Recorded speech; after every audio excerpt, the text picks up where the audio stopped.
ప్రజలకు శ్రీధర్ రెడ్డి హత్యపై ఉన్నటువంటి అనుమానాలపై వారి వైఖరిని స్పష్టం చేస్తారేమో అనుకున్నాం. కానీ రాష్ట్ర మంత్రి వ్యవహరించాల్సిన తీరుగా కాకుండా ఒక వీధి రౌడీలు ఆకు రౌడీలు మాట్లాడే భాషను మాట్లాడి ఒక వ్యక్తి ప్రాణానికి విలువ లేకుండా అడ్డదిడ్డంగా మాట్లాడడం ఆయనకే చెల్లింది. నిన్న మాట్లాడుతున్నాడు బేవకూఫ్లు అవలగాల్లోని. నీకు ఒక హత్య జరిగితే ఆ కుటుంబం పడే బాధ తెలియజెప్పిన వాళ్ళు బేవకూఫ్లు అవలగాళ్ళు. నీవు ఇదే మాట ఎవరినైతే మాట్లాడినావో వారి సంఖ నాకిన రోజు తెలియదా నీకు? వాళ్ళ సంఖ నాకిన రోజు వాళ్ళు ఏందో తెలియదా? వాళ్ళ దర్శనం కోసం గంటలు వెయిట్ చేసి కలిస్తే చాలనుకున్న రోజులు మర్చిపోయినావా కృష్ణారావు అని చెప్తా ఉన్నాం. అధికార అహంకారంతో మాట్లాడుతూ ఉన్నావు. ఇది మంచి పద్ధతి కాదనే విషయాన్ని కూడా చెప్తా ఉన్నాం. ఖచ్చితంగా సమయం అందరికి వస్తుంది. ఈరోజు నీ చేతుల అధికారం ఉందని విర్రవిగి అడ్డదిడ్డంగా మాట్లాడడం మంచి పద్ధతి కాదు, మంచి సాంప్రదాయం కాదని కూడా చెప్తా ఉన్నాం. శ్రీధర్ రెడ్డి గారు హత్యకు సంబంధించి భూతగాథాలు ఇంకేవో మాట్లాడుతూ వస్తున్నారు. 53 సంవత్సరాల వ్యక్తి. నేను నిన్న కూడా చెప్పినా, ఈరోజు చెప్తున్నా, రేపు చెప్తా. పాత్రికేయ సోదరులందరూ కూడా మీరందరూ కూడా రండి, ఆ గ్రామానికి పోదాం. శ్రీధర్ రెడ్డి ఎలాంటి వ్యక్తి అనేది కూడా చెప్తారు, భూతగాథాలు చెప్తారు. మల్లేష్ యాదవ్ గురించి చెప్తూ భూతగాథాలు ఆయన హత్యకు కారణం అని చెప్పినారు. ఏ గ్రామంలో భూతగాథాలు లేవండి? భూతగాథాలు తెలంగాణ రాష్ట్రంలో ఎక్కడ భూతగాథాలు లేవా? ఏ గ్రామంలో తగాదాలు లేకుండానే ఉన్నాయా? తగాదాలు ఉంటే హత్యలు చేస్తారా?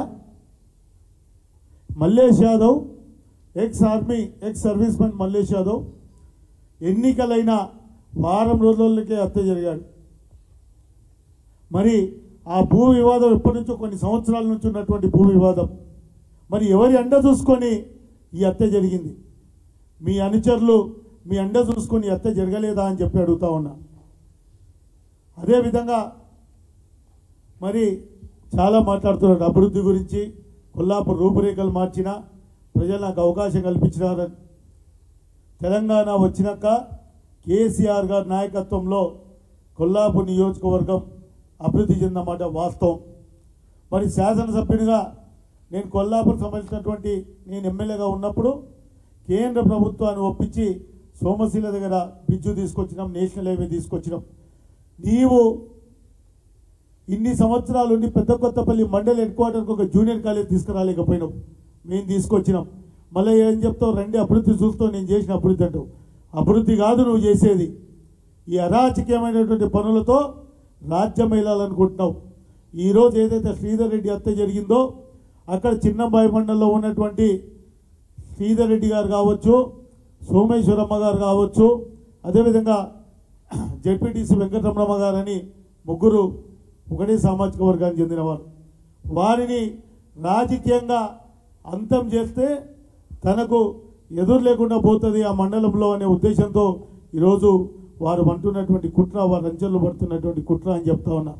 ఈరోజు ప్రెస్ మీట్లు పెట్టి ప్రత్యర్థుల మీద మాట్లాడే సమయం ఉన్న ఆయన, మరి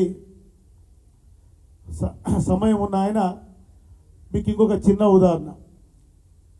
పెద్దదగడ అనే ఆయన సొంత గ్రామం చిన్నంబాయి మండలంలో. పెద్దదగడ గ్రామంలో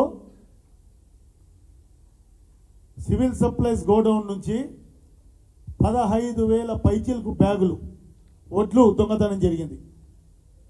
అందరూ ఎవరు?